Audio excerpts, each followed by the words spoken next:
நாம் அமர்ந்த வண்ணமாக துதிப்பாடல் புத்தகத்திலே 10வது பாடலை பாடுவோம். 1வது 2வது கவிகளை பாடுவோம். நாம் நம்முடைய இதயங்களை தேவனுக்கு அழகாக ஆயத்தப்படுத்தத்தக்கதாக இந்த பாடலை பாடுவோம். பாடல் எண் 10. எண்ணிலடங்கா ஸ்தோத்திரம் தேவா என்றென்றும் நான் பாடுவேன்.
தேவனுடைய வல்லமையை பிரசித்தப்படுத்துங்கள்.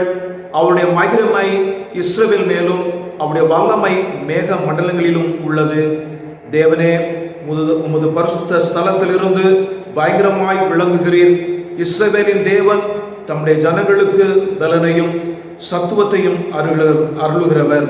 தேவனுக்கு ஸ்தோத்திரம் உண்டாவதாக. நாம் ஜெபம் செய்வோம்.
ஸ்தோத்திரிக்கிறோம். இந்த நாளிலும் உங்களுடைய சமூகத்திலே நாங்கள் வருவதற்கு நீ தந்திருக்கிற வாய்ப்புக்காக உமக்கு ஸ்தோத்திரம்.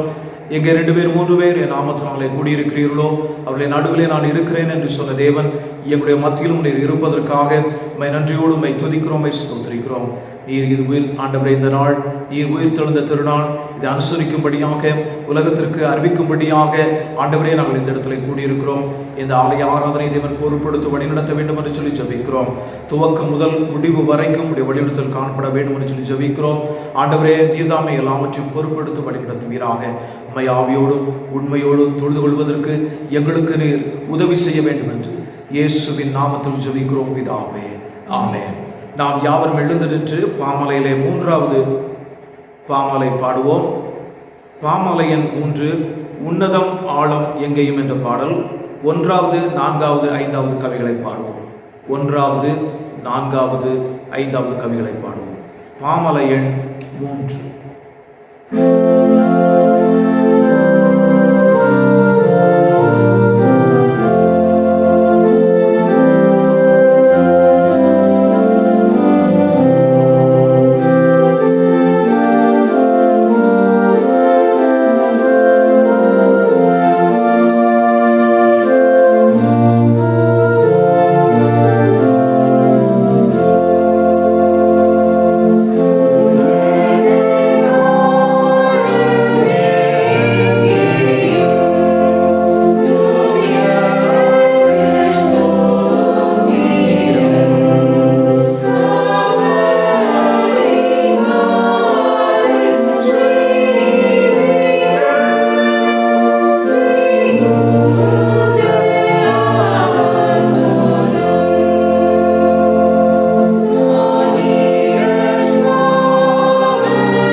இந்த நேரத்தை நாம் ஜெபத்திலே செலவிடுவோம்.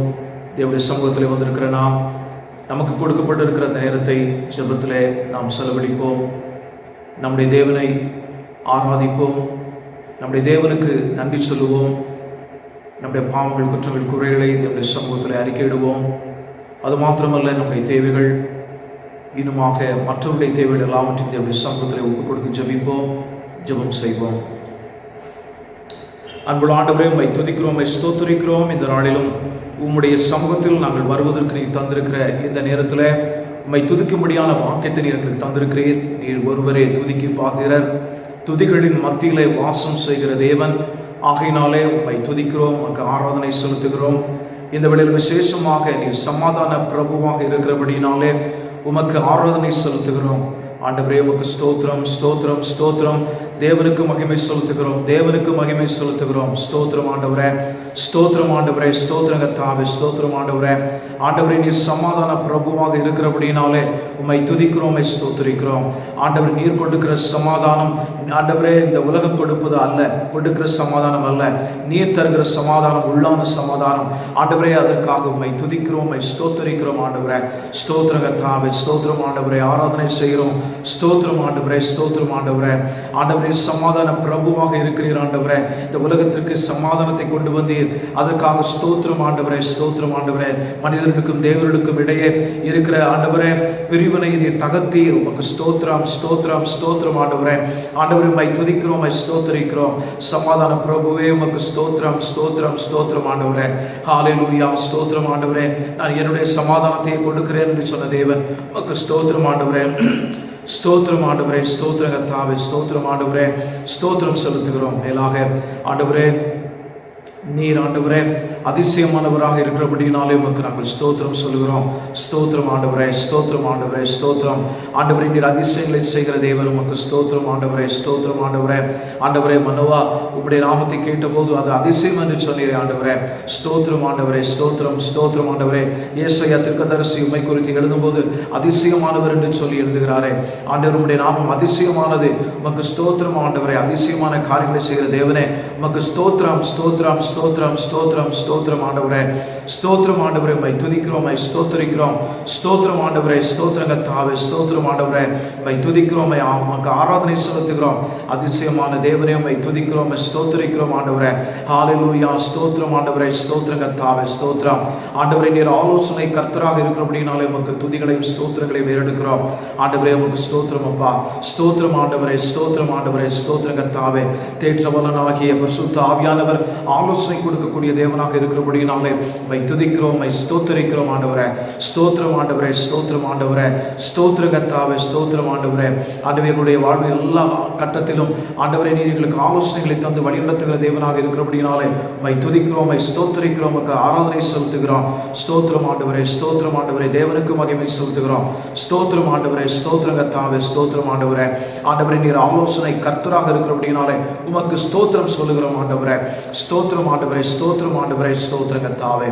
இப்பொழுதும் ஆண்டவரே உமக்கு நாங்கள் நன்றி சொல்கிறோம். ஏனென்றால் ஆண்டவரே நீருடைய வாழ்க்கையில நிறைய நன்மைகளை செய்திருக்க, விசேஷமாக ஆண்டவரே நீர் எங்களுக்கு தந்திருக்கிற வாக்குத்தத்தங்களுக்காக உமக்கு நன்றி சொல்கிறோம் ஆண்டவரே. உமக்கு ஸ்தோத்திரம் அப்பா, ஸ்தோத்திரம் ஆண்டவரே, நன்றி சொல்கிறோம், நன்றி சொல்கிறோம் ஆண்டவரே.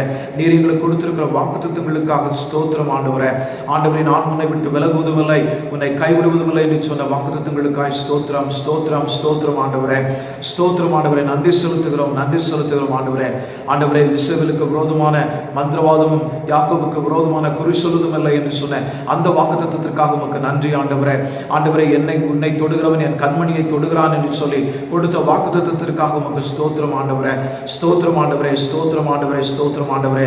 நீ மரண இருளின் பள்ளத்தாக்கில் நடந்தாலும் பொல்லாப்புக்கு பயப்பட தேவன் என்னோடு கூட இருக்கிறேன் என்று சொல்லி வாசிக்கிற அந்த வாக்குத்தத்தத்திற்காக உமக்கு ஸ்தோத்திரம் ஆண்டவரே. ஸ்தோத்திரம் ஆண்டவரே, ஆண்டவரே ஸ்தோத்திரம் அப்பா, ஸ்தோத்திரம் ஆண்டவரே.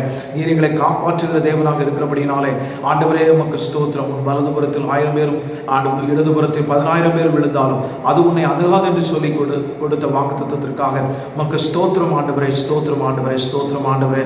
நீதிமான் பனையை போல செழிப்பான் என்று சொல்லி ஆண்டவரே நீர் கொடுத்த வாக்குத்தத்தத்திற்காக உமக்கு ஸ்தோத்திரம் ஆண்டவரே. ஸ்தோத்திரம் ஆண்டவரே, ஸ்தோத்திரம் ஆண்டவரே. கர்த்தருக்கு காத்திருக்கிறவர்கள் புதுபலன் அடைந்து கழுகுகளைப் போல செட்டுகளை அடித்து எழும்புவார்கள் என்று சொல்லிக் கொடுத்த அந்த வாக்குத்தத்தத்திற்காக உமக்கு ஸ்தோத்திரம் ஆண்டவரே.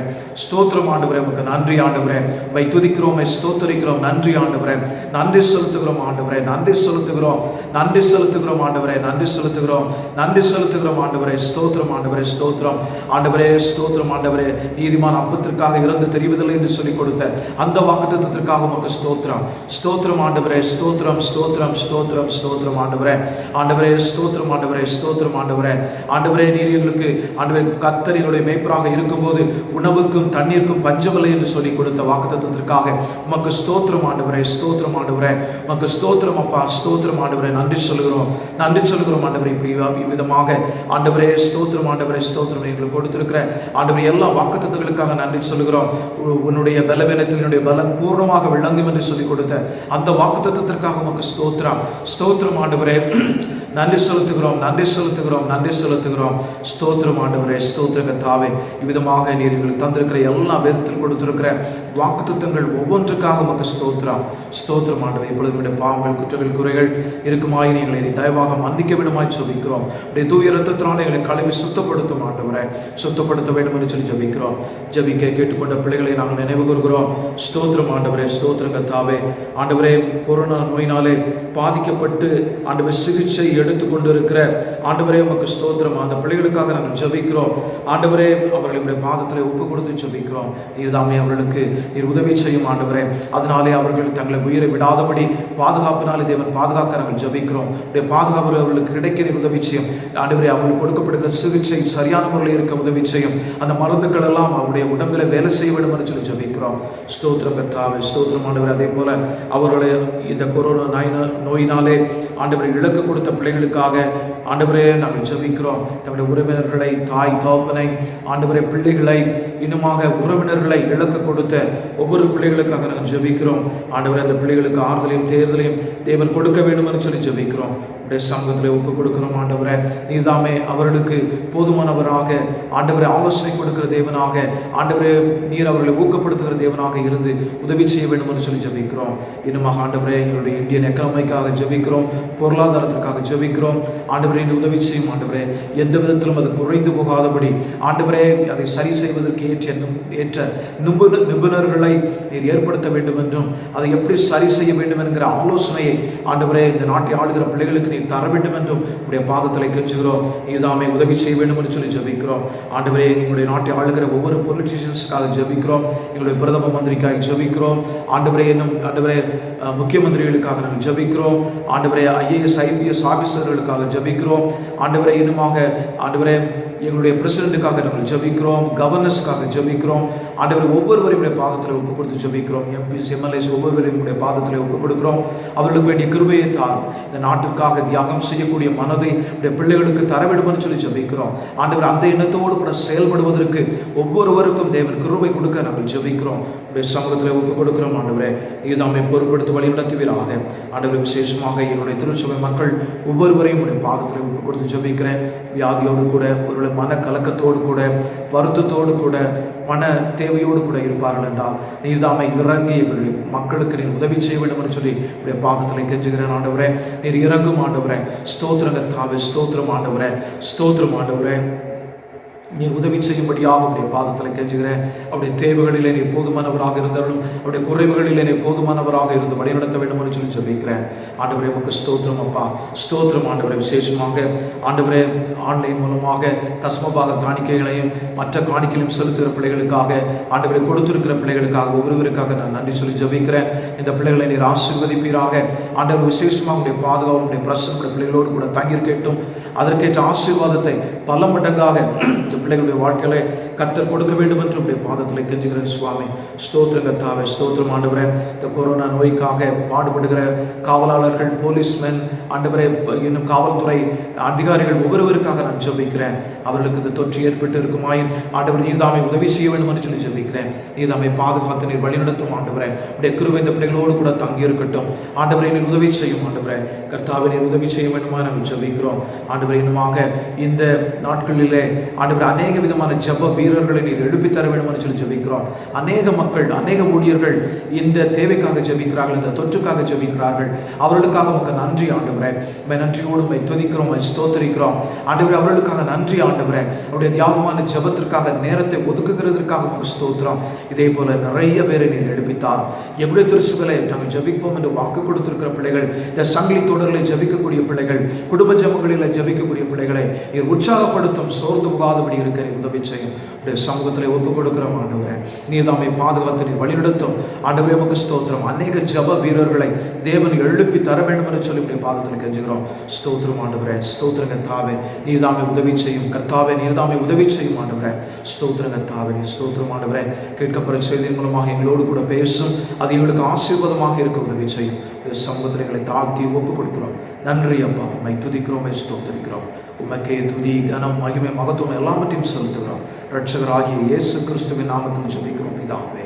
ஆமென். கர்த்தருடைய ஜெபத்தை யாவும் சேர்ந்து சொல்லுவோம். பரமண்டலங்களில் இருக்கிற எங்கள் பிதாவே, உம்முடைய நாமம் பரிசுத்தப்படுவதாக, உம்முடைய ராஜ்யம் வருவதாக, உம்முடைய சித்தம் பரமண்டலத்திலே செய்யப்படுகிறது போல பூமியிலும் செய்யப்படுவதாக. அன்றத்துள்ள ஆகாரத்தை எங்களுக்கு தாரும். எங்களுக்கு விரோதமாய் குற்றம் செய்கிறவர்களுக்கு நாங்கள் மன்னிக்கிறது போல எங்கள் குற்றங்களை எங்களுக்கு மன்னியும். எங்களை சோதனைகள் பிரவேசிக்கப்படாமல் தீமை நின்று எங்களை ரட்சித்துக் கொள்ளும். ஆட்சியும் வல்லமையும் மகிமையும் என்றென்றைக்கு முடிவு. ஆமென். தயவுசெய்து அமருங்கள். இந்த நாளிலே இந்த காணொளி காட்சியின் வழியாக இயேசுவின் உயிர்த்தெழுந்த திருநாளை கொண்டாடும்படி எங்களோடு கூட இணைந்திருக்கிற உங்கள் ஒவ்வொருவரையும் நான் இயேசுவின் நாமத்தினாலே வாழ்த்தி வரவேற்கிறேன். இந்த நிலைமை முடிந்துவிடும் என்று சொல்லி நாம் யோசித்தோம். இன்னும் முடியாத ஒரு சூழ்நிலையிலே நாம் இருந்து கொண்டிருக்கிறோம். இன்னும் எத்தனை நாட்கள் இப்படியாக நாம் கடந்து செல்வோம் என்று நமக்கு தெரியாது. ஆனால் தேவன் எல்லாவற்றுக்கும் மேலாக இருக்கிறார். ஆகையினாலே அவர் இந்த கொரோனா நோயை தொற்றை கட்டுப்படுத்த வேண்டும் என்று சொல்லி நாம் தொடர்ந்து ஜெபம் செய்வோம். அது மாத்திரமல்ல, பைபிள் குவிஸ் நியூஸ் லெட்டரில் வருகிற அந்த பைபிள் குவிஸ்க்கான ஆன்சர் மார்ச் மாதத்திற்காகவும் ஏப்ரல் மாதத்திற்குமான ஆன்சரை நீங்கள் ஃபோட்டோ எடுத்து அதை வாட்ஸ்அப்பில் மூலமாக போதகரமாகவோ அல்லது எனக்கோ நீங்கள் அனுப்பும்படியாக உங்களை அன்போடு கூட நான் கேட்கிறேன். ஒரு சிலர் அனுப்பியிருக்கிறார்கள், அனுப்பி தந்திருக்கிறார்கள். நீங்களும் அதை செய்ய வேண்டும் என்று உங்களை அன்போடு கூட நான் உற்சாகப்படுத்துகிறேன். சங்கிலி ஜபத்தை தொடர்ந்து செய்யுங்கள். அதுபோல உங்களுடைய குடும்ப ஜபங்களையும் நீங்கள் தொடர்ந்து செய்யுங்கள். ஏனென்றால் அதுதான் நமக்கு ஆணி, அதுதான் நம்முடைய உயிர். ஆகினால் அதை தொடர்ந்து செய்யும்படியாக உங்களுடைய அன்போடு கூட நான் கேட்கிறேன். தேவன் தாமே ஒவ்வொருவருக்கும் அதை செய்வதற்கு உதவி செய்வாராக. மன சோர்வு வரும்போது தேவனுடைய வாக்குத்தத்தங்களை மனதில் கொண்டு வந்து அதை முறியடிக்க நாம் முயற்சி செய்வோம். தேவனோடு கூட அதிக நேரம் நாம் செலவிடுவோம். இந்த நாளிலே அநேகர் தன்னுடைய பிறந்த நாட்களையும் திருமண நாட்களையும் அனுசரிக்கிறார்கள். நான் ஒவ்வொரு பேராக நான் சொல்கிறேன். 18ஆம் தேதி தீபா சுவாமி, 19ஆம் தேதி மிஸ்ஸஸ் பிரிசில்லா டேனியல், 20ஆம் தேதி மாஸ்டர் ஷர்வின் ஆனந்த், 23ஆம் தேதி மிஸ்டர் வெஸ்லி குமார். இவர்கள் எல்லாரும் பிறந்த நாளை கொண்டாடுகிறார்கள். திருமண நாளை அனுசரிக்க போகிறவர்கள் இந்த வாரத்தில் 17ஆம் தேதி இன்று Mrs and Mr Jackson Paulraj அவர்கள் தங்களுடைய திருமண நாளை அனுசரிக்கிறார்கள். 18ஆம் தேதி மிஸ்ஸஸ் அண்ட் மிஸ்டர் தங்கராஜ் அவர்கள் தங்களுடைய திருமண நாளை அனுசரிக்கிறார்கள். 19ஆம் தேதி மிஸ்ஸஸ் அண்ட் மிஸ்டர் பால்ராஜ் பன்னீர் அவர்கள் தங்களுடைய திருமண நாளை அனுசரிக்கிறார்கள். 23ஆம் தேதி மிஸ்ஸஸ் அண்ட் மிஸ்டர் பொன்ராஜ் அவர்கள் தங்களுடைய திருமண நாளை அனுசரிக்கிறார்கள். அதே நாளிலே மிஸ்ஸஸ் அண்ட் மிஸ்டர் இயேசுபான் அவர்கள் தங்களுடைய திருமண நாளை அனுசரிக்கிறார்கள். இவர்களுக்காக நாம் தலைவணங்கி நாம் ஜெபம் செய்வோம். அன்புள்ள ஆண்டவரே, உம்மை துதிக்கிறோம், ஸ்தோத்திரிக்கிறோம். இந்த நாளிலும் ஆண்டவரே பிறந்த நாள் கொண்டாட போகிற பிள்ளைகளுக்காக ஆண்டவரை தலைவணங்கி நாங்கள் ஜெபிக்கிறோம். தீபா சுவாமி அவர்களுக்கு நாங்கள் ஜெபிக்கிறோம். கர்த்தர் கிருபையாக இந்த மகளுக்கு செய்திருக்கிற எல்லா நன்மைகளுக்காக, வழி நடத்தி வந்திருக்கிற விதத்திற்காக ஆண்டவரே உமக்கு நாங்கள் நன்றி சொல்கிறோம். தொடர்ந்து உடைய கிருபையும் இரக்கமும் இந்த மகளோடு கூட தாங்கியிருக்க வேண்டும் என்று சொல்லி ஜெபிக்கிறோம். என்ன செய்தாலும் என்னுடைய நாமத்திற்கு மகிமையாக செய்ய மகளை நீர் பக்குவப்படுத்தும்படியாக, உற்சாகப்படுத்தும்படியாக உடைய பாதத்தில் கெஞ்சுகிறேன். நீர் அமிதமாக செய்கிறதற்காக உமக்கு ஸ்தோத்திரம் ஆண்டவரே. இன்னும் 19ஆம் தேதி ஆண்டவரே பிறந்தநாள் கொண்டாட போகிற ஆண்டவரே மிஸ்ஸஸ் பிரிசில்லா டேனியல் அவர்களுக்காக நான் ஜெபிக்கிறேன். கர்த்தருடைய கிருபையும் இரக்கமும் என் மகள் மீது இருக்க வேண்டும் என்று சொல்லி ஜெபிக்கிறேன். கர்த்தர் கிருபையாக இருந்தீர், போன வருடத்தில் உதவி செய்தீர், உங்களுக்கு ஸ்தோத்திரம். இந்த வருடத்திலும் உடைய உதவி மகளுக்கு தொடர்ச்சியாக கிடைக்க வேண்டும் என்று சொல்லி ஜெபிக்கிறேன். அந்த மகளுக்கு தேவையான பரிசை நீர் ஏற்ற வேளையில் நீர் கொடுக்க நான் ஜெபிக்கிறேன். ஆண்டவரே, நாங்கள் ஜெபிக்கிறோம், ஒரு மனதோடு ஜெபிக்கிறோம். நீர் உதவி செய்ய ஜெபிக்கிறோம். ஆண்டவரே, நீர் தாமே இந்த வருடத்தில் ஆண்டவர் இந்த கிருபையினாலே நிறைத்து நீர் வழிநடத்த வேண்டும் என்று சொல்லி ஜெபிக்கிறேன். ஆண்டவரே, அவர்களோடு கூட சேர்ந்திருக்கிற கணவருக்காக நான் ஜெபிக்கிறேன். அவர்களையும் நீர் ஆசீர்வதித்து வழிநடத்துவீராக. ஆண்டவர், அதே போல 20ஆம் தேதி ஆண்டவரை பிறந்தநாள் கொண்டாட போகிற ஷர்வின் ஆனந்துக்காக நாங்கள் ஜெபிக்கிறோம். கர்த்தருடைய கிருபையும் இரக்கமும் அந்த மகன் மீது தங்கியிருக்கட்டும். படிக்கிற மகனுக்கு வேண்டிய எல்லா கிருபைகளையும் தாரும். நல்ல முறையிலே ஆண்டவரை இன்னும் உம்மை தேடுகிற ஒரு அனுபவத்தை தாரும். ஆண்டவர் உமக்கு ஸ்தோத்திரம் அப்பா, ஸ்தோத்திரம் ஆண்டவரே. கிருபையினாலும் இரக்கத்தினாலும் அவரை தாங்கி வழிநடத்தும். புதிய வருடத்திலே உண்மை அதிகமாக நேசித்து வளர்வதற்கு உதவி செய்யும். உடைய தாய், தகப்பன், சகோதரன் ஆண்டவரை இவர்கள் யாவருடைய பாதத்தில் ஒப்பு கொடுத்து ஜெபிக்கிறேன். நீர் இந்த மகனை ஆசீர்வதித்து வழிநடத்தும். அதே போல 23ஆம் தேதி பிறந்தநாள் கொண்டாட போகிற மிஸ்டர் வெஸ்லி குமார் அவர்களுக்காக நான் ஜெபிக்கிறேன். ஆண்டவர் நீர்தாமே நம்முடைய மகனுக்கு வேண்டிய எல்லா கருவிகளையும் தாரும். வேலையை தந்திருக்கிறீர், உமக்கு ஸ்தோத்திரம். தொடர்ந்து நீ மகனை நீர் ஆசீர்வதி, போக்கில் வரத்தில் அவனோடு கூட தங்கிடும். இன்னும் உண்மை அதிகமாக நேசித்து வளர்வதற்கு உதவி செய்யும். அவனோடு கூட பிறந்த சகோதர சகோதரிகளையும் தாய் தகப்பனுடைய பாதத்தில் ஒப்பு கொடுத்து ஜெபிக்கிறேன். பிள்ளைகளை நீர்தாமே ஆசீர்வதித்து வழி நடத்துவீராக. நன்றி ஆண்டவரே, உம்மை துதிக்கிறோமே, ஸ்தோத்திரிக்கிறோம்.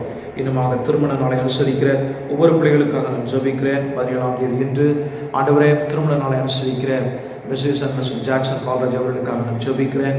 கர்த்தருடைய கிருபையினாலும் இரக்கத்தினாலும் அவரை மட்டும் வழிநடத்தி வந்திருக்கிறீர். ஆண்டவரே, உடைய கிருபைகளினாலே மூடிக்கொண்டிருக்கிறீர். உமக்கு ஸ்தோத்திரம் ஆண்டவரே. தொடர்ந்து உடைய மகனையும் மகளையும் நீர் ஆசீர்வதிப்பீராக. ஆண்டவரே, அவர்கள் இன்னும் உங்களுடைய அன்பிலே வளர்வதற்கு உதவி செய்யும். கைட்டு செய்கிற எல்லா வேலைகளிலும் என்னுடைய ஆசீர்வாதம் தங்கியிருக்க வேண்டும் என்று சொல்லி ஜெபிக்கிறேன். இந்த குடும்பத்திற்கும் தேவன் ஒரு சிறந்த பரிசை நீர் கொடுக்க வேண்டும் என்று உடைய பாதத்தில் நாங்கள் கெஞ்சுகிறோம்.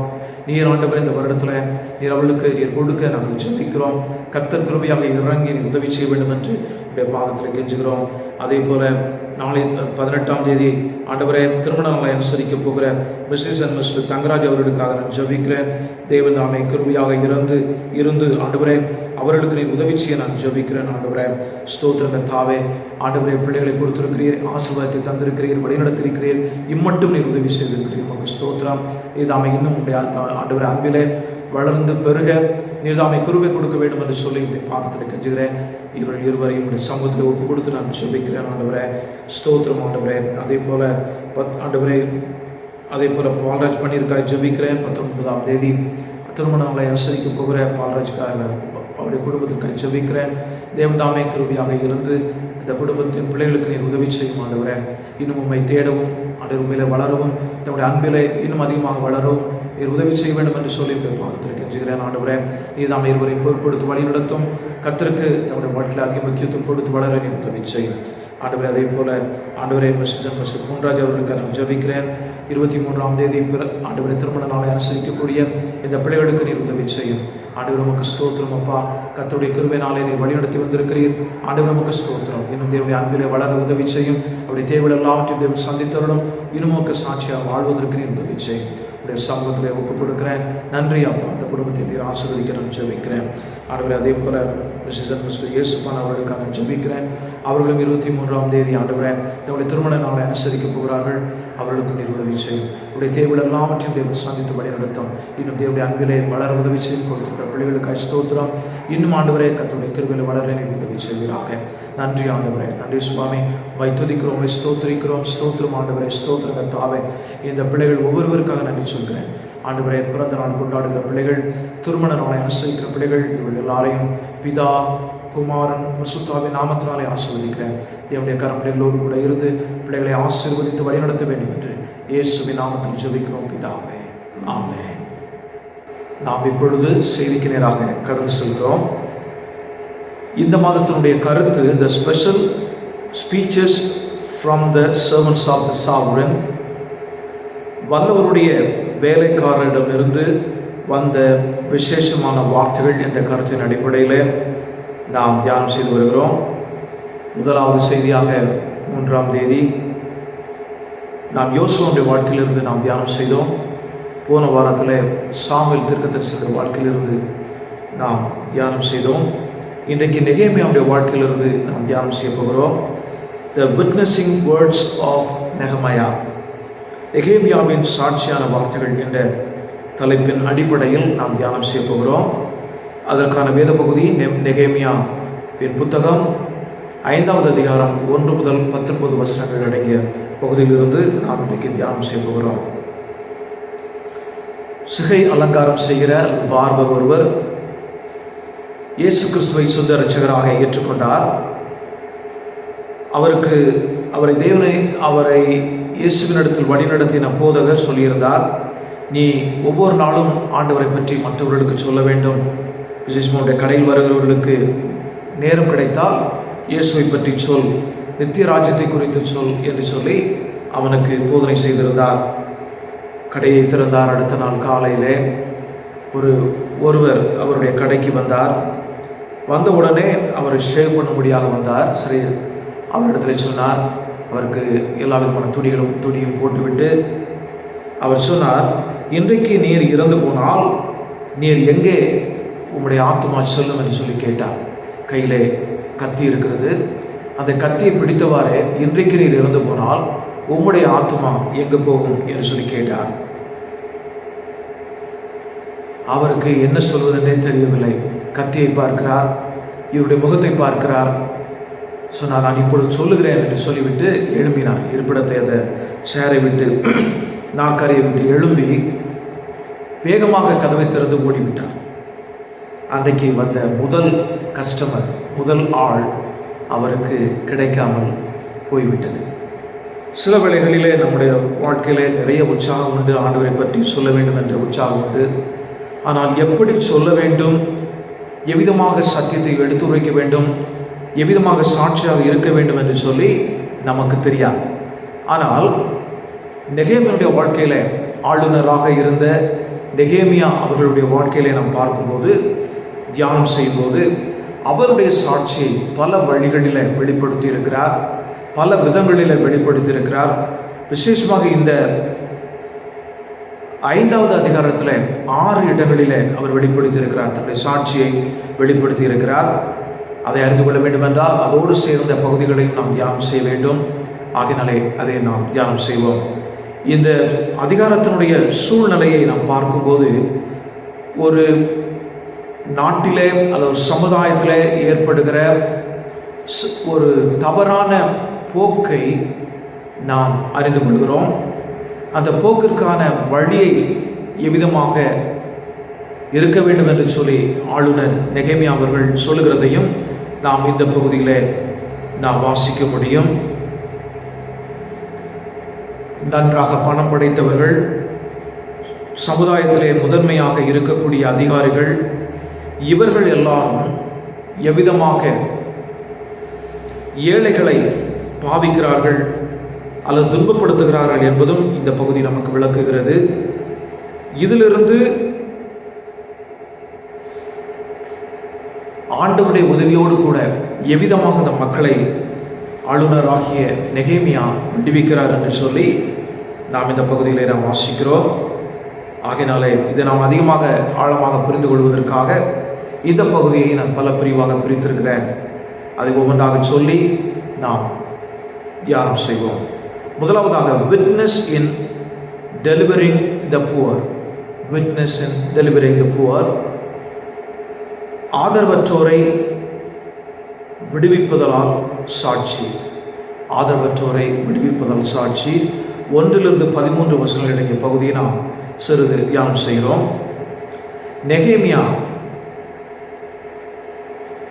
நெகேமியா ஆளுநராகிய நெகேமியாவிடத்தில் மக்கள் வந்து சொல்கிறார்கள். அவர்களுடைய குடும்பங்களில் இருக்கிற பிரச்சனையை குறித்து சொல்கிறார்கள். சமுதாயத்தில் இருக்கக்கூடிய பிரச்சனையை குறித்து அவர்கள் சொல்கிறார்கள். அதற்கு ஒரு சில காரணங்கள் இருக்கிறது. அவருக்கு சரியான உணவு கிடைக்கவில்லை. இந்த காரணங்களினாலே அவர்கள் நெகேமியாவிடத்திலே வருகிறார்கள். இவர்களுக்கு சரியான உணவு கிடைக்காமல் இருப்பதற்கான காரணம் என்னவென்றால், பெரிய குடும்பம், அதிக பிள்ளைகள், பெரிய குடும்பம் இருப்பதனால அவர்களுக்கு போதுமான உணவு கிடைக்கவில்லை. ஆகையினாலே அவர்களுக்கு இருக்கக்கூடிய நிலங்கள், இன்னுமாக திராட்சை தோட்டங்கள், ஒலிவ தோப்புகள், இன்னும் வீடுகள், இவைகளை இவர்கள் அடமானம் வைக்கிறார்கள். இப்படி அடமானம் வைப்பதனாலே தங்களுக்கென்று எதையும் செய்ய முடியாத சூழ்நிலையில் இருக்கிறார்கள். இரண்டாவது, அங்கே இருக்கிற அந்த சமுதாயத்தில் இருக்கிற பிரச்சனை என்னவென்றால், பஞ்சம் இருந்தது என்று சொல்லி வேதம் சொல்லுது. முதலாவது, அதிகமான குழந்தைகள் இருப்பதனாலே, பெரிய குடும்பமாக இருப்பதனாலே பிள்ளைகளுக்கு அவர்களாலே போஷிக்க முடியவில்லை. அதனாலே கடனுக்குள்ளாக செல்கிறார்கள், நிலங்களை அடமானம் வைக்கிறார்கள். இரண்டாவதாக, பஞ்சம் இருந்தது என்று சொல்லி வேதம் சொல்கிறது. இந்த பஞ்சத்திற்கான காரணம் 2 காரணங்களை சொல்கிறார்கள். ஒன்று, எதிரிகள் இவர்கள் நாட்டுக்கு வரக்கூடிய பொருட்களை வழியிலேயே நிறுத்தி இங்கே அனுப்பாதபடி தடை செய்திருக்கக்கூடும் என்று சொல்கிறார்கள். ஆகையினாலே இவர்களுக்கு தேவையான உணவு கிடைக்கவில்லை, போதுமான உணவு கிடைக்கவில்லை. அதிகமான உணவு இல்லாததாலே பொருட்களுடைய விலைகள் அதிகமாக ஏறிவிடும். இப்பொழுது நாம் கோவா பட்டணத்தில் பார்க்கிறபடி அநேக பொருட்கள் விலைகள் ஏற்றப்பட்டிருக்கிறது. காரணம் இந்த கொரோனா தொற்றுவினாலே. இதே போல் அங்கேயும் நடந்திருக்கக்கூடும். அடுத்த 2வது காரணம் என்னவென்றால், வேதத்தின் அடிப்படையில் என்றைக்கு அவர்கள் தேவனுடைய வார்த்தையை மதிக்கவில்லையோ, தேவனுக்கு முக்கியத்துவம் கொடுக்கவில்லையோ, அல்லது தேவனுடைய வீட்டை நினைக்கவில்லையோ, அந்த நாட்களிலே தேவன் பஞ்சத்தை அனுப்புகிறார், தண்டனையாக பஞ்சத்தை அனுப்புகிறார். அதற்கு உதாரணமாக ஆகாய் தீர்க்கதரிசியின் புத்தகம் 1வது அதிகாரம் 9 முதல் 11 வசனங்களுடைய பகுதியிலே அது இருக்கிறது. இன்னுமாக மல்கியா தீர்க்கதரிசியின் புத்தகம் 3வது அதிகாரம் 9, 10 வசனங்களை வாசிக்கும் போது, அவர்கள் தங்களுடைய காணிக்கைகளை ஆலயத்திற்கு கொண்டு வராததினாலே தேவனுடைய தண்டனை அவர்களுக்கு இருப்பதாக நாம் அங்கே வாசிக்கிறோம். ஆகையினால இந்த பஞ்சத்தின் காரணமாக மழை இல்லை. மழை இல்லாத காரணத்தினாலே அவர்கள் நிலங்களிலே பயிரிட்டு அவர்களுக்கென்று உணவை அவர்கள் சம்பாதிக்க முடியவில்லை. ஆகையினாலே இவர்கள் கஷ்டத்திற்குள்ளாக செல்கிறார்கள். பஞ்சம் 2வது காரணமாக அமைகிறது. 3வது காரணம், அதிகமான வரி. பெர்சிய சாம்ராஜ்யத்திலே இருந்து நிலங்களுக்கும், இன்னும் ஒலிவு தோப்புகளுக்கும், திராட்சை தோட்டங்களுக்கும், வீட்டிற்கும் வரி விதிக்கப்பட்டிருக்கிறது. இந்த வரி அவர்களால் செலுத்த முடியாததினாலே அவர்கள் என்ன செய்கிறார்கள்? அவர்கள் கடன் வாங்குகிறார்கள். இந்த கடன் வாங்கும்போது அதற்கு வட்டி அதிகமாகிறது. இந்த வட்டியின் காரணமாக வட்டியை செலுத்த முடியாதபடி கஷ்டத்திற்குள் செல்கிறார்கள். வேதம் கடன் வாங்கலாமா என்று சொல்கிறதா என்று நாம் வேதத்தை ஆராய்ச்சி செய்யும் போது மிகவும் ஒரு கஷ்டமான சூழ்நிலையிலே நாம் வாங்கலாம். யாத்ராகமம் 21வது அதிகாரம் 7வது வசனத்தில் சொல்லப்பட்டிருக்கிறது. நமக்கு இன்னொரு உதாரணம் வேதத்தில் இருக்கிறது. 2 ராஜாக்கள் 4வது அதிகாரம் 1வது வசனம் முதல் அடங்கிய அந்த பகுதியிலே நாம் வாசிக்கும் போது தீர்க்கதரிசிகளின் புத்திரர் ஒருவர் கடன் வாங்கி இருக்கிறார். அதனாலே அவருடைய பிள்ளைகளை அடிமைகளாக எடுத்து செல்ல வேண்டும் என்று கடன் கொடுத்தவர்கள் வீட்டுக்கு முன்னாலே வந்து நிற்கிறார்கள். கடன் வாங்குவது முடியாத கால நேரத்தில் வாங்கலாம். இவருடைய வசதிகளை பெருக்கிக் கொள்வதற்காக கடன் வாங்குவது தவறு. ஒன்றுமே இல்லை வீட்டிலே, வேதம் சொல்லுது, ஒருவேளை என்னுடைய போர்வையை நான் கொண்டு வந்து கடனாக கொடுத்தேன் என்றால் அதை இரவிலே அந்த மனிதன் கொடுத்து விட வேண்டும். ஏனென்றால் அதை அவன் மூடிக்கொண்டு தூங்க போகிறான். நீ அவனுக்கு இரவிலே கொடுத்து விட வேண்டும் என்று வேதம் சொல்கிறது. தேவையிலே வேறு வழியே இல்லை என்ற காரணத்தினாலே வாங்க முடியும். ஆனால் என்னுடைய வசதிகளை நான் பெருக்கிக் கொள்ள வேண்டும், எனக்கென்று இன்னும் வசதி வர வேண்டும் என்பதற்காக லோன் எடுப்பதோ இன்ஸ்டால்மெண்டிலே பொருட்களை வாங்குவதோ இந்த விதமான காரியங்கள் வட்டி அதிகரித்து கொண்டே செல்லும். நாளைக்கு நாம் உயிரோடு கூட இருப்போமா என்பது நமக்கு தெரியாது. நாளைய தினத்தில் நான் உயிரோடு கூட இருப்பேனா என்பது எனக்கு தெரியாது. நான் எந்த ஒரு ஆதாரத்தில் நான் என்னுடைய கடன்களை நான் வாங்க முடியும்? ஆகையினால தான் கடன் வாங்குவது தவறு என்று சொல்லி நான் சொல்கிறேன். வேறு வழி இல்லை என்றால் நாம் வாங்கலாம் என்று வேதம் நமக்கு அனுமதி கொடுக்கிறது. அப்படி என்றால் இந்த கடன் வாங்கினவர்கள் யார் என்று நாம் பார்க்கும்போது அல்லது வேதத்தை ஆராய்ச்சி செய்யும்போது இவர்கள் எல்லாரும் யூத மக்கள், யூத நாட்டை சேர்ந்தவர்கள். இவர்கள் தங்களுடைய நாட்டிலே இருக்கக்கூடிய அடுத்த சகோதரர்களிடத்தில் கடன் வாங்கியிருக்கிறார்கள். அப்படி என்றால் அப்படி வாங்கின போது அவருடைய பிள்ளைகளை அடிமைகளாக எடுத்து செல்ல வேண்டும் என்று விரும்புகிறார்கள்.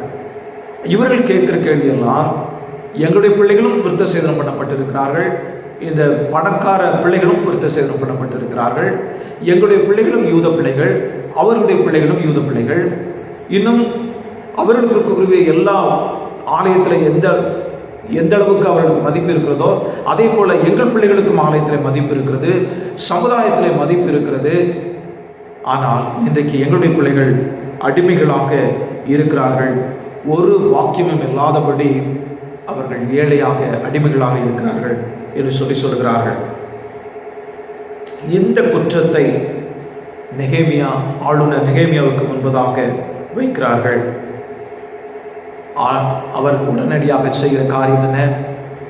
வேதம் விதமாக சொல்கிறது, நான் மிகவும் கோபம் கொண்டு என் மனதில் ஆலோசனை பண்ணி, வசனமாக, நான் மிகவும் கோபம் கொண்டு என் மனதில் ஆலோசனை பண்ணி. நெகேமியா அவர்களுடைய கோபம் ஒரு நியாயமான ஒரு கோபம், கட்டுப்பாட்டிற்குள் இருந்த ஒரு கோபம். உடனடியாக எந்த வார்த்தையும் அவர் பேசவில்லை, மனதிற்குள்ளாக கோபப்படுகிறார். இது ஒரு நீதியான ஒரு கோபம். இந்த கோபம் வந்தவுடனே அவர் என்ன செய்கிறார்? தன்னுடைய மனதை கட்டுப்படுத்தி கொண்டு தனக்குள்ளாக யோசிக்கிறார். He consulted with himself. மனதில் ஆலோசனை பண்ணுகிற காரியம் மிகவும் முக்கியமான காரியம். ஏனென்றால் ஒரு செயலை செய்வதற்கு முன்பதாக நாம் கண்டிப்பாக யோசிக்க வேண்டும், பல முறை யோசிக்க வேண்டும். இதை நான் எதற்காக செய்கிறேன்? இதை செய்வதால் எனக்கு கிடைக்கும் பலன் என்ன? யாரெல்லாம் இதனால பயனடைய போகிறார்கள்? ஒருவேளை இதன் மூலமாக பெரிய பிரச்சனை வரும் என்றால் நான் எவ்விதமாக சந்திக்க போகிறேன்? நான் இதில் என்ன செய்ய வேண்டும் என்று சொல்லி யோசிக்கிற காரியம்தான், மனதில் யோசிக்கிற காரியம்தான் முக்கியமான காரியம். ஆனால் எப்பொழுதுமே நெகேமியா அவர்கள் எந்த காரியத்தை செய்வதற்கு முன்பதாக அவர்கள் யோசிக்கிறது உண்டு. அது வேதத்தின் அடிப்படையில் நாம் பார்க்க முடியும். 1வது அதிகாரத்தை நாம் வாசிக்கும் போது, ஆனானி என்பவர் கொண்டு வந்த செய்தியை கேட்டபோது அவர் கிட்டத்தட்ட 2 மாதங்களுக்கு மேலாக ஜெபத்திலே நேரத்தை செலவிட்டு தன்னை ஆயத்தப்படுத்தினார். நான் ராஜாவுக்கு முன்பதாக என்ன பேச வேண்டும் என்பதை குறித்து யோசித்து, ராஜா கேள்வி கேட்கும்போது எந்த பதில் நான் சொல்ல வேண்டும் என்பதை குறித்து யோசித்து அவர் ஜெபத்திலே நேரத்தை செலவிட்டார். அது மாத்திரமல்ல, எருசலேமுக்கு வந்தவுடனே அவர் உடனடியாக தனது ஆலயத்தை அல்லது எருசலேம் சுவரை கட்டுவதற்கு முயற்சி செய்யாதபடி அவர் தனியாக இரவிலே சுற்றி வருகிறார். என்ன இந்த நகரத்திற்கு நான் செய்ய வேண்டும், எப்படி எங்கே இருந்து ஆரம்பிக்க வேண்டும் என்று சொல்லி அவர் அங்கே சுற்றி வருகிறார். இவ்விதமாக ஆளுநர் நெகேமியா அவர்கள் எதை செய்தாலும் அதற்கு முன்னதாக யோசித்து செயல்படுகிற ஒரு மனிதர். ஆகையினாலே தான் என் மனதில் ஆலோசனை பண்ணி என்று சொல்லி அங்கே எழுதப்பட்டு இருக்கிறது. அவர் ஆலோசனை செய்கிறவராக காணப்படுகிறார். அதுக்கு பின்னதாக எல்லா மக்களையும் வரவழைக்கிறார். அதிலே பணக்காரர்களும் உண்டு, முதன்மையானவர்களும் உண்டு. அவர்கள் எல்லாரும் அங்கே வருகிறார்கள். அந்த இடத்தில் தான் முதலாவதாக தன்னுடைய சாட்சியை வெளிப்படுத்துகிறார். அந்த முதலாவது சாட்சி என்னவென்றால், நீங்கள் உங்கள் சகோதரரிடத்தில் நீங்கள் வட்டி வாங்குகிறீர்கள், அடமானம் வாங்குகிறீர்கள். ஆனால் நான் என்ன செய்கிறேன் என்றால், புறஜாதிகள் மத்தியிலே அடமானம் வைத்திருக்கிற அல்லது அடிமைகளாக இருக்கக்கூடிய உங்கள் சகோதரர்களை நாங்கள் விடுவிக்கிறோம், உங்கள் சகோதரர்களை நாங்கள் விடுவிக்கிறோம் என்று சொல்கிறார்கள். நீங்கள் அதிகமாக வட்டி வாங்குகிறதுனாலே இவர்கள் இன்னும் ஏழ்மையான நிலைமைக்குள் சொல்கிறார்கள் என்று சொல்கிறார். வட்டி வாங்கக்கூடாது என்று சொல்லி யாத்ராகமம் 22வது அதிகாரம் 25வது வசனத்தில் வாசிக்கிறோம். உபாகமம் 23வது அதிகாரம் 19வது 20வது வசனங்களிலும் அதை குறித்து நாம் வாசிக்கிறோம். அதிகமான வட்டி வாங்கக்கூடாது என்று சொல்லி வேதம் சொல்கிறது. இப்படி வாங்குகிறதுனாலே மற்றவர்கள் ஆண்டவரை இகழ்ச்சி செய்வதற்கு ஏதுவாக அமையும் என்று சொல்கிறார்கள். அல்லது நீங்கள் உண்மையான ஒரு சமயம் என்று சொல்லி நாம் கிறிஸ்தவ சமயத்தை சொல்கிறோம், அல்லது யூதர்களுடைய சமயத்தை குறித்து சொல்கிறோம். இந்த சமயத்திற்கு இழுக்கு வரும் உங்களாலே வந்திருக்கிறது என்பதை குறித்தும் அவர் பேசுகிறார்.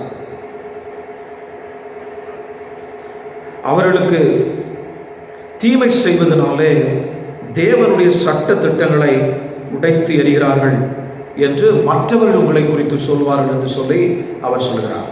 ஆளுநர் ஆகிய நெகேமியா இந்த முதன்மையாக இருக்கக்கூடிய மனிதர்களையும், பிரதானிகள், பெரியவர்கள், பணம் படைத்தவர்கள், இவர்களிடத்தில் அவர் என்ன செய்கிறார், நீங்கள் அடமானமாக வாங்கியிருக்கிற நிலங்கள், தோப்புகள், இன்னும் வீடுகள், இவை எல்லாவற்றையும் திரும்ப கொடுத்து விடுங்கள் என்று சொல்லி சொல்கிறார். இது ஒரு சிறந்த ஒரு காரியம் என்னவென்றால், நெகேமியா அவர்கள் பேசுகிற அந்த நேரம்தான், அந்த வருடம்தான் விடுவிக்கிற ஒரு வருடம். அப்படி என்றால் 7வது வருடம், கடன் வாங்கியிருப்பவருடைய கடனை தீர்த்து விடுகிற ஒரு விடுதலையின் வருடம். ஆகையினால இந்த நாட்களிலே அதுக்கப்புறமாக இந்த அடமானம் வைத்திருக்கிற காரியங்கள் உங்கள் கரங்களில் இருக்கக்கூடாது, எல்லாவற்றையும் நீங்கள் கொடுத்து விடுங்கள் என்று சொல்லி அவர் சொல்கிறார். இங்கே தன்னுடைய 2வது சாட்சியை கொண்டு வருகிறார். நானும் என்னுடைய சகோதரர்களும்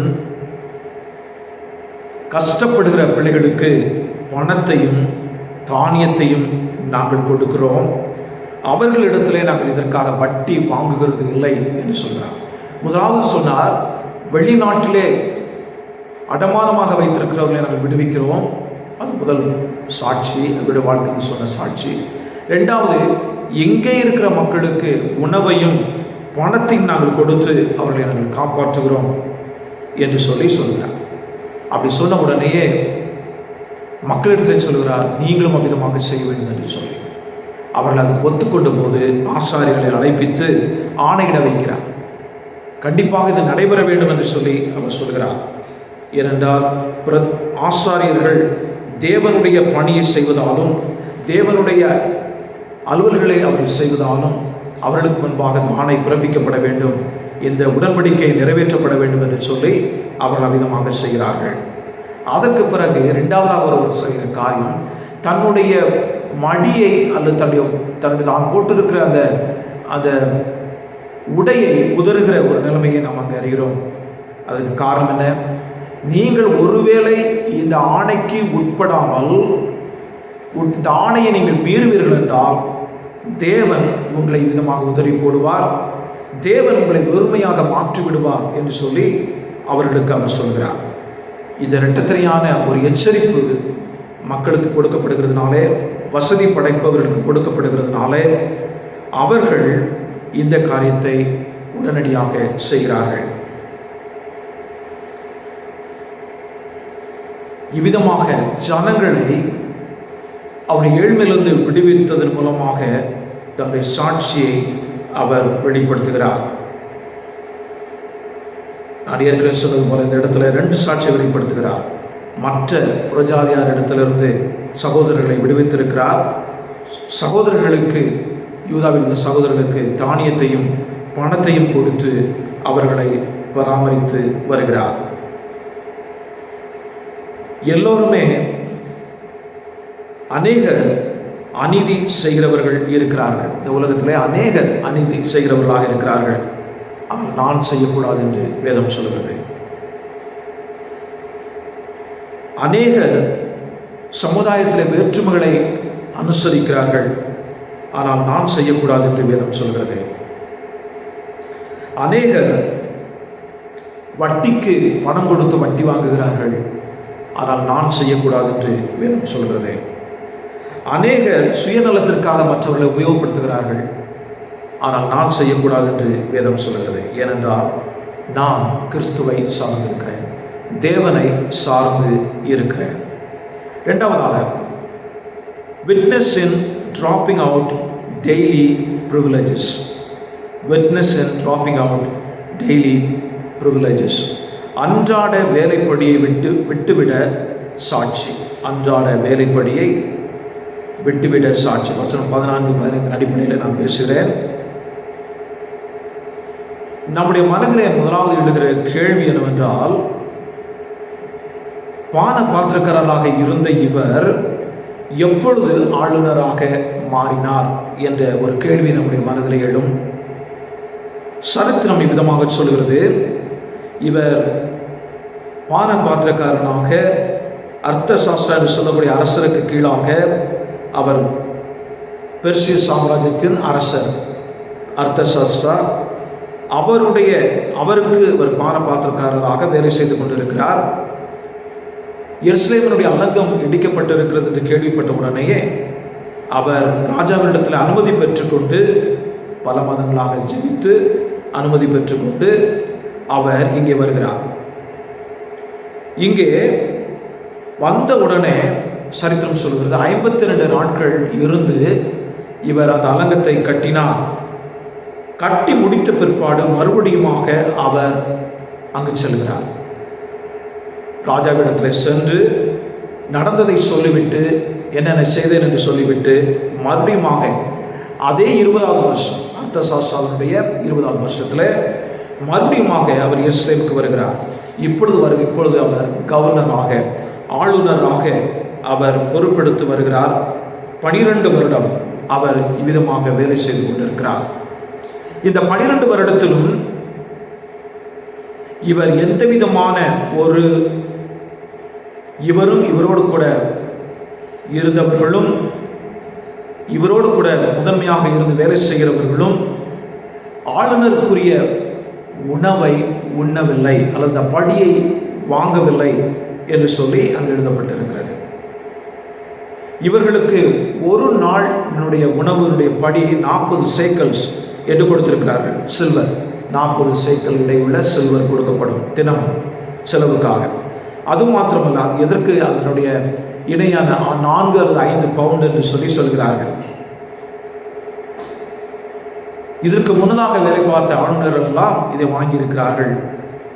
இது போக மற்ற நிலங்களிலிருந்தும் கவர்னர்ஸ் ஒவ்வொருவருக்கும், ஆளுநர் ஒவ்வொருவருக்கும் ஒரு ஷேர் கொடுக்கப்படும்.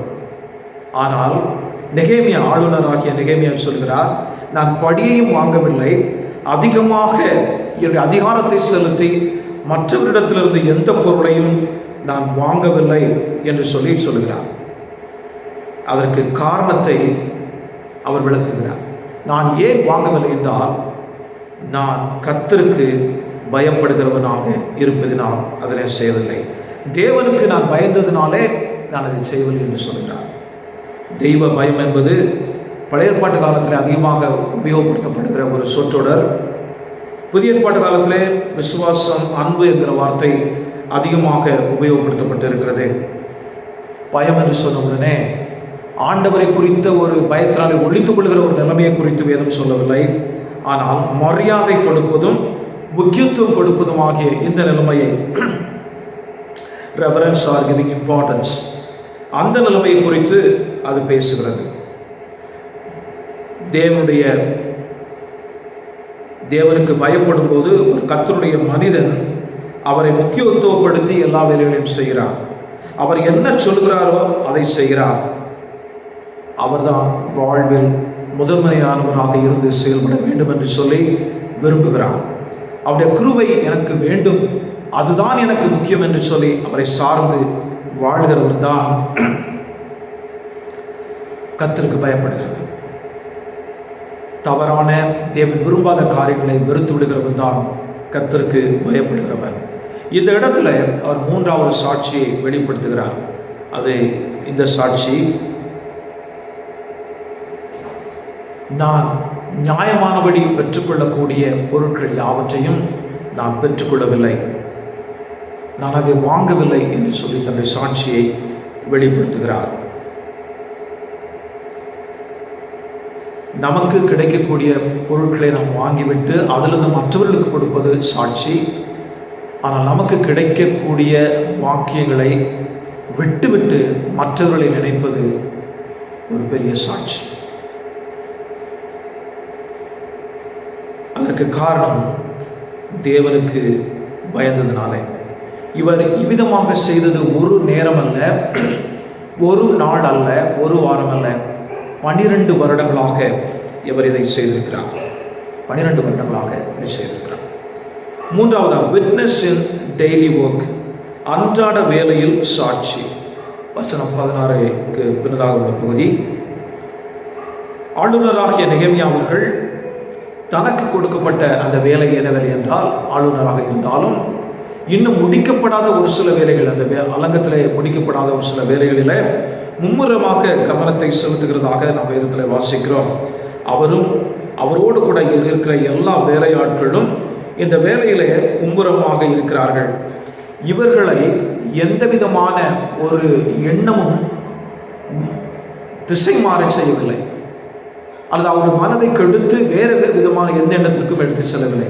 இதில் அவர் சொல்லுகிற ஒரு காரியம் என்னவென்றால், இந்த வேலை செய்கிற நாட்களில் நாங்கள் நிலங்களை வாங்கவில்லை அல்லது அபகரித்துக் கொள்ளவில்லை என்று சொல்கிறார்.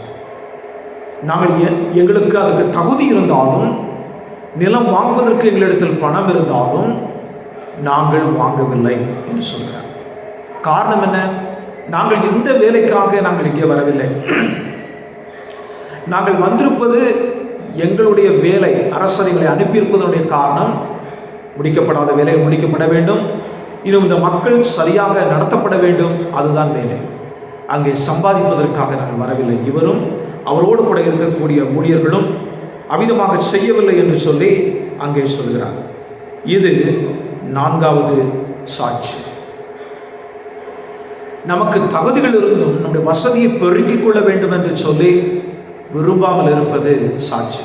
நம்மோடு கூட இருப்பது போதுமானது என்று நிறைவோடு கூட இருப்பது நல்லது. இங்கே நெகேமியா அமிதமாக செய்கிறார். அதிகமான நிலங்களை வாங்கவில்லை என்று சொல்லி வேதம் சொல்கிறது. அப்படி வாங்கியிருந்தால் அவர்கள் என்ன நோக்கத்திற்காக இங்கே இருக்கிறார்களோ அந்த நோக்கத்தை விட்டு நிலத்தை ஒழுகிறதிலும் நிலத்தை பண்படுத்துவதிலும், அல்லது வீடு வாங்கியிருந்தால் அதை இன்னும் அதிகமாக வசதியாக அமைக்க வேண்டும் என்கிற எண்ணமும் அங்கு சென்றோம். ஆனால் அவர் எந்த நோக்கத்துக்காக வந்திருக்கிறார்களோ அந்த நோக்கம் தடைபடும். இதனாலே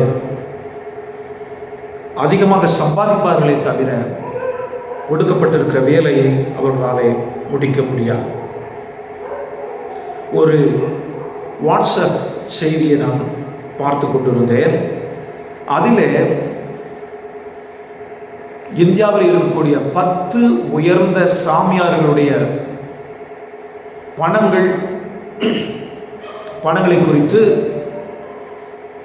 செய்தியாக கொடுக்கப்பட்டிருந்தது, நியூஸ். அதில் 10 சாமியார்கள் மிகவும் அதிகமான பணத்தை கையில் வைத்திருக்கிறார்கள், ஓனராக இருக்கிறார்கள். அதிலே ஒரு கிறிஸ்தவ ஊழியக்காரனும் இடம்பெற்றிருக்கிறார். அவரிடத்தில் இருக்கக்கூடிய கோடி 2200 கோடி. இன்னும் 2 சொந்த விமானங்கள் அவருக்கு இருக்கிறது. அவர் இந்த 10 பேரிலே 6வது இடத்தை வகிக்கிறார். 10 பேரிலே 6வது இடத்தை வகிக்கிறார். நாம் ஊழியத்திலே இருந்து கொண்டு இவ்வளவு பணத்தை சம்பாதிக்க வேண்டுமா? ஊழியம் செய்யும் போது எங்களுக்கு கொடுங்கள், நாங்கள் இந்த ஊழியம் செய்கிறோம் அந்த ஊழியம் செய்கிறோம் என்று சொல்லி மக்களிடத்தில் வாங்கி தங்களுக்கு என்று சொத்து சேர்க்கிறார்கள். இது ஆண்டவருக்கு என்று சேர்க்கப்படவில்லை, திருச்சபைக்கு என்று சேர்க்கப்படவில்லை, ஒரு சமுதாயத்திற்காக சேர்க்கப்படவில்லை, தங்களுக்கு என்று சேர்த்துக் கொள்கிறார்கள். இன்னைக்கு ஊழியத்திலே இருந்து சொத்து சேர்ப்பதற்காக தேவன் அழைக்கவில்லை. தேவன் நம்மை வழிநடத்துவார் என்றால் அதுவே பெரிய ஆசீர்வாதம். இங்கே நாம் பார்க்கிற காரியமெல்லாம் நெகேமியா, ஆளுநராகிய நெகேமியா அவர்கள் தங்களுக்கென்று எதையும் பெருக்கிக் கொள்ளவில்லை. அது நிலமாக இருந்தாலும் சரி, வீடுகளாக இருந்தாலும் சரி, அதை வாங்கி தங்களுக்காக பெருக்கிக் கொள்ளவில்லை என்று சொல்லி வேதம் சொல்கிறது. இன்னும் மேலும் இந்த பகுதியில் நாம் வாசிக்கிற ஒரு காரியம் என்னவென்றால், அவர்களுக்கு தினமும் உணவு சாப்பிடும்போது சிறந்த முறையில் சாப்பிட்டு இருக்கிறார். ஒரு காளை அடிக்கப்பட்டு இருக்கிறது, 6 சிறப்பான கொழுத்த ஆடுகள் வெட்டப்பட்டு இருக்கின்றன, பறவைகள் அல்லது பட்சிகள் உணவுக்காக சமைக்கப்பட்டு இருக்கிறது. 10 நாட்களுக்கு ஒரு முறை அங்கே சேமிப்பு கிடங்கில புதிதாக திராட்சரசங்கள் நிரப்பப்பட்டு இருக்கிறது. அப்படி என்றால் எந்த குறைவும் இல்லாதபடி அவர்கள் சாப்பிட்டு இருக்கிறார்கள். ஆளுநருக்குரிய படியை வாங்கவில்லை, இவர்கள் சிறப்பாக சாப்பிட்டு இருக்கிறார்கள். இவர்களோடு கூட சாப்பிட்டவர்கள் எத்தனை பேர் என்று வேதம் சொல்கிறது? 150 பேர் என்று சொல்கிறது. அது மாத்திரமல்ல, இன்னும் அன்றாடம் வெளியிலிருந்து வந்துள்ள யூதர்கள், எருசலேமை சுற்றி பார்க்க வேண்டும் என்று வருகிற யூதர்கள் சாப்பிட்டு இருக்கிறார்கள். இன்னும் ஏழைகளும் சாப்பிட்டு இருக்கிறார்கள். அத்தனை பேர் சாப்பிட்டும், சிறப்பாக சாப்பிட்டும், இவர் அவர்கள் எல்லாம் போஷித்திருக்கிறார். எப்படி பணம் கிடைக்கும்? படியை வாங்கவில்லை. எப்படி இவருடைய கரங்களிலே பணம் வந்தது? இதுதான் 5வது சாட்சி. இவர் பானபாத்திரக்காரராக இருந்தபோது சம்பாதித்த சம்பாத்தியங்கள் எல்லாவற்றையும் தன்னுடைய சாப்பாட்டிற்காக அவர் செலவழித்துக் கொண்டிருக்கிறார். தன்னுடைய சாப்பாட்டிற்காக செலவழித்துக் கொண்டிருக்கிறார். தன்னுடைய சொந்த பணத்தை கொடுத்து எல்லாரையும் சிறப்பாக உபசரிக்கிறவராக இருக்கிறார். இதுதான் 5வது சாட்சி.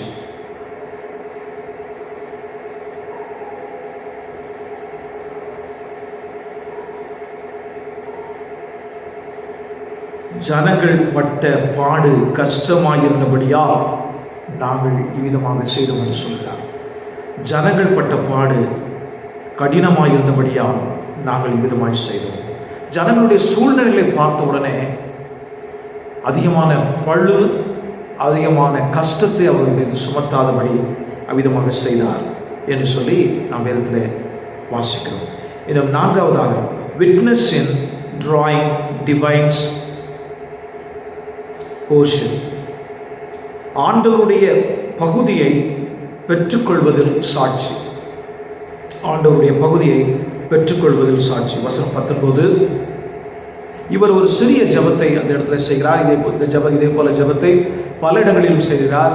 13வது அதிகாரத்திலே 2 இடங்களிலே அது இருக்கிறது. அவர் ஜெபிக்கும் போது, என் ஆண்டவரே எனக்கு நன்மை உண்டாக என்னை நினைத்தருளும் என்று சொல்கிறார். என் ஆண்டவரே, என் தேவனே எனக்கு நன்மை உண்டாக என்னை நினைத்தருளும் என்று சொல்கிறார். என் தேவனே என்று சொல்லும்போது அவருக்கும் தேவனுக்கும் உள்ள உறவை, ஆழமான உறவை அதை வெளிப்படுத்தி காண்பிக்கிறது. எந்த மனிதனிடத்திலும் பிரதிபலன் வாங்குவதற்கு அவர் விரும்பாதபடி தேவனிடத்திலிருந்து பிரதிபலன் வர வேண்டும் என்று சொல்லி விரும்புகிறார். அது தகுதியின் அடிப்படையில் அல்ல, தன்னுடைய தேர்ச்சியின் அடிப்படையில் அல்ல, ஆனால் கிருபையின் அடிப்படையில் ஆண்டவரே என்னை நினைத்தருளும் என்று சொல்லி கெஞ்சி கேட்கிறார். என்னை நினைத்தருளும் ஆண்டவரே என்று சொல்லி அவர் கெஞ்சி கேட்பதை அந்த பகுதியிலே நாம் வாசிக்கிறோம். வேதத்திலே நாம் எபிரேயர் ஆரம்பத்திலே நாம் வாசிக்கிறோம், நீதிமானாகிய ஒருவனுக்கு அவன் செய்கிற காரியங்களுக்கு தேவன் உதவி செய்கிறவராக இருக்கிறார் என்று சொல்லி அங்கே வாசிக்கிறோம். இன்னும் மத்தேயு 10:42 25வது அதிகாரம் 34வது வசனத்திலிருந்து 40வது வசனம் முடிய உள்ள பகுதியிலேயும் எவ்விதமாக காவலில் இருந்தவர்களுக்கு உதவி செய்தவர்களுக்காகவும் ஆண்டவர் பரிந்து பேசுகிறார், அவர்கள் வலதுபுறத்தில் அவர்களை நிறுத்துகிறார் என்று சொல்லி நாம் அங்கே வாசிக்கிறோம். 2 தீமோத்தேயு 4:7 பவுலுடைய வார்த்தையிலே, நான் போரிட்டேன், நான் என்னுடைய ஓட்டத்தை முடித்தேன், இது முதல் நீதியின் கிரீடம் எனக்கு வைக்கப்பட்டு இருக்கிறது என்று சொல்கிறார். தேவன் ஒருவரையும் விட்டுவிடுகிற தேவன் அல்ல, அவர்களை ஆசீர்வதிக்கிற தேவன், கிரியைகளுக்கு தக்க பலனை கொடுக்கிற தேவன். ஆகையினால்தான் ஆளுநராகிய நெகேமியா அவர்கள் இந்த ஜெபத்தை சொல்கிறார், நன்மை உண்டாக என்னை நினைத்தருளும் ஆண்டவரே என்று சொல்கிறார். இதிலையும் ஆண்டவரை மட்டும் அவர் நம்பி ஆண்டவரிடத்திலிருந்து மாத்திரம் நான் ஆசீர்வாதத்தை பெற்றுக்கொள்ள வேண்டும் என்று விரும்புகிறார். இது 6வது சாட்சி. மனிதர்களிடத்திலிருந்து அல்ல, மனிதனிடத்திலிருந்து முகஸ்துதியை நான் பெற்றுக்கொள்ள வேண்டும் என்று அவர் விரும்பவில்லை, தேவனிடத்திலிருந்து பெற்றுக்கொள்ள வேண்டும் என்று சொல்லி விரும்புகிறார். ஆளுநராகிய நெகேமியா இந்த பகுதிகளில் அவர் சாட்சி உள்ளவராக இருந்திருக்கிறார். த விட்னஸிங் வேர்ட்ஸ் ஆஃப் நெகேமியா என்ற தலைப்பின் கீழே நாம் தியானம் செய்கிறோம். நெகேமியாவின் சாட்சியான வார்த்தைகள் என்ற தலைப்பின் கீழே நாம் இந்த தியானத்தை செய்கிறோம். இது ஒரு பிரியாவிடை பேச்சு அல்ல, ஆனால் தன்னுடைய வாழ்க்கையில் எவ்விதமாக தேவனுக்கு முன்பாக உண்மையாக இருந்தார் என்பதை குறித்து அவர் சாட்சி சொல்கிறார். இந்த 6 இடங்களிலும் அவர் சாட்சியாக இருக்கிறார். ஒன்றாவதாக, மக்களை மற்ற ஜாதிகளிடத்திலிருந்து, தன்னுடைய சகோதரரை மற்ற ஜாதிகளிலிருந்து விடுவிப்பது முதல் சாட்சி. இரண்டாவதாக, தன்னுடைய சொந்த பணத்தையும் தானியத்தையும் ஏழைகளுக்கு கொடுத்தது 2வது சாட்சி. இன்னுமாக தனக்குரிய சம்பளத்தை வாங்காதிருந்தது 3வது சாட்சி. இன்னுமாக ஒரு மனதோடு வேலை செய்து தங்களுக்கென்று நிலங்களையும் வீடுகளையும் வாங்காது இருந்தது அடுத்த சாட்சி. இன்னுமாக தங்களோடு கூட சாப்பிட்டவர்களுக்கும் தான் செலவழித்தது அடுத்த சாட்சி. 6வதாக, தேவன் ஒருவர் மாத்திரமே எனக்கு நன்மை செய்ய வேண்டும் என்று சொல்லி ஆண்டவரிடத்தில் வேண்டுதல் செய்தது அடுத்த சாட்சி. நம்முடைய வாழ்க்கையில் நாம் விதமாக சாட்சியாக இருக்க வேண்டும் என்று சொல்லி ஆண்டவர் விரும்புகிறார். நம்முடைய வாழ்வின் ஒவ்வொரு கட்டத்திலும் இந்த சாட்சி வெளிப்பட வேண்டும் என்று சொல்லி ஆண்டவர் விரும்புகிறார். நாம் நெகேமியா போல நாம் உண்மையுள்ளவர்களாக இருப்பதற்கு தேவன் நம் ஒவ்வொருவருக்கும் உதவி செய்வாராக. அதற்காக நம் அனுதினமும் ஜெபித்து தேவனுடைய சமூகத்தில் மன்றாடுவோம். தேவன் நாமே தொடர்ந்து இந்த செய்தி மூலமாக உங்களோடு கூட பேசுவதாக. ஆமென்.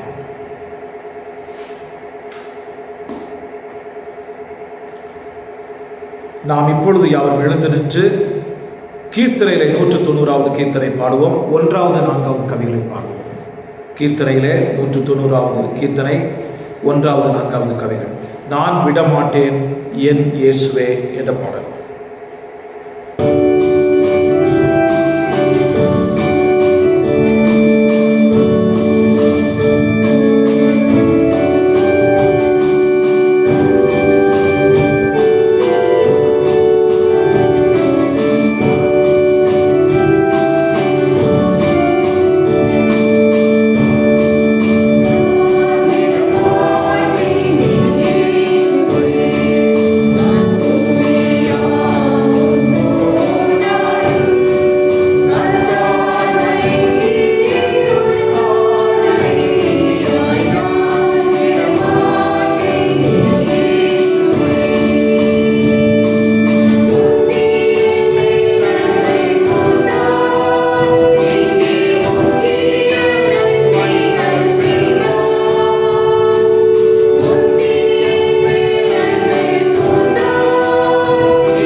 அன்புள்ள ஆண்டவரே, உம்மை துதிக்கிறோம், ஸ்தோத்திரிக்கிறோம். இந்த ஆலய ஆராதனையிலே உம்மை துதிக்கத்தக்கதாக எங்களுக்கு நீர் கிருபை தந்தீர்.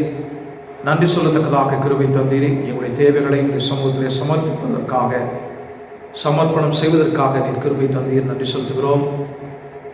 உடைய வார்த்தையை கேட்க நீர் எங்களுக்கு உதவி செய்தீர். நெகேமியா வாழ்க்கையிலே ஆண்டவரே, எவ்விதமான ஒரு சாட்சியான வாழ்க்கையை நாங்கள் காண முடிந்தது என்பதை குறித்து நாங்கள் தியானம் செய்தோம். அதை எங்களுடைய வாழ்க்கையிலும் நாங்கள் அபியாசப்படுத்த வேண்டும் என்று உடைய பாதத்தில் கெஞ்சுகிறோம். ஆண்டவரை நீர் உதவி செய்யும். ஆண்டவரே, விதமான எண்ணத்தோடு கூட ஜெபிக்கிற ஒவ்வொரு பிள்ளைகளுக்கும் நீர் உதவி செய்யும். சாட்சியாக தொடர்ந்து இருப்பதற்கு உதவி செய்யும். நன்றி ஆண்டவரே, நன்றியோடு உம்மை துதிக்கிறோம், ஸ்தோத்திரிக்கிறோம்.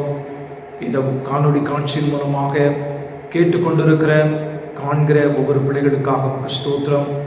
ஒவ்வொருவரையும் நீ தனிப்பட்ட முறையில் நீர் ஆசீர்வதியும். இந்த கிருபையுடைய பிள்ளைகளை சூழ்ந்து கொள்ள வேண்டும் என்று சொல்லி சொல்லிக்கிறேன். அவருடைய குறைவுகள் இருக்குமாயின் நீர் ஆண்டவரே நிவர்த்தி செய்யும். வியாதியில் ஒருவேளை இருப்பார்கள் என்றால் நீர் உதவி செய்யும். ஆண்டவரே, இந்த காயப்பட்ட கரத்தை தொட்டு அவர்களுக்கு நீ விடுதலை கொடுக்க நான் சொல்லிக்கிறேன். பலவீனமாக இருப்பார்கள் என்றால் ஆண்டவரே, அவருடைய பலனை பரிபூர்ணமாக அவருடைய பிள்ளைகளுக்கு தந்து அவருடைய பலப்படுத்தி நீர் ஆசீர்வதிக்க வேண்டும் என்று அவருடைய பாதத்தில் கெஞ்சுகிறேன். அவ்விதமாக நீ செய்கிறதுக்காக உமக்கு ஸ்தோத்திரம் ஆண்டவரே, ஸ்தோத்திரம் ஆண்டவரே. நன்றியோடு உம்மை துதிக்கிறோம், ஸ்தோத்திரிக்கிறோம். ஸ்தோத்திரம் ஆண்டவரே, ஸ்தோத்திரம் ஆண்டவரே. எங்களுடைய ஜெபங்களை நீர் ஏற்றுக்கொண்டதற்காக ஸ்தோத்திரம், ஸ்தோத்திரம், ஸ்தோத்திரம் ஆண்டவரே. இந்த சமூகத்திலே தொடர்ந்து எங்களை தாழ்த்தி ஒப்புக் கொடுக்கிறோம். வழி நடத்திடுறோம். எல்லாவற்றையும் இயேசுவின் நாமத்தில் ஜெபிக்கிறோம் பிதாவே, ஆமென். கர்த்தர் உன்னை ஆசீர்வதித்து உன்னை காக்க கடவர். கர்த்தர் தம்முடைய முகத்தை உன்மேல் பிரகாசிக்க பண்ணி உன்மேல் கிருபையாய் இருக்க கடவர். கர்த்தர் தம்முடைய முகத்தை உன்மேல் பிரசன்னமாக்கி உனக்கு சமாதானம் கட்டளையிட கடவர்.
கர்த்தரை ஸ்தோத்திரி.